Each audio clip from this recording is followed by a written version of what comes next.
کل سے نیا سال شروع ہو چکا ہے، جانتے ہیں لوگ، ایک دوسرے کو مبارکبادیں بھی دے رہے ہیں۔ دعا کریں یہ سال ہمارے لیے بے شمار برکتوں کا سال ہو، اللہ تعالیٰ مخالفین اور دشمنوں کے منصوبے خاک میں ملا دے، اور جماعت کو ترقیات سے پہلے سے بڑھ کر نوازے۔ ہم جو باہر کے ملکوں بھی ہیں، خاص طور پہ آزاد ملکوں میں آزاد ہیں اور نئے سال کی خوشیاں منا رہے ہیں، بلکہ پاکستان وغیرہ میں بھی لوگ منا رہے ہیں۔ ایسے وقت میں اسیر بھائیوں کو بھی دعاؤں میں یاد رکھیں۔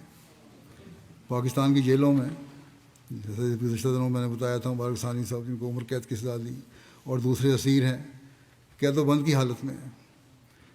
اس حال میں بھی وہ نئے سال میں اللہ تعالیٰ کا شکر کرتے ہوئے داخل ہو رہے ہیں، کوئی شکوہ نہیں انہیں۔ اللہ تعالیٰ کی رضا کی خاطر انہوں نے لوہے کے کڑے پہنے ہوئے ہیں۔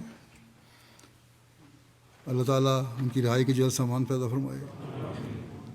ہمیں بھی اور ان اسیروں اور مشکل گرفتار سب احمدیوں کو اللہ تعالیٰ کی محبت کا ادراک پہلے سے بڑھ کر حاصل ہو۔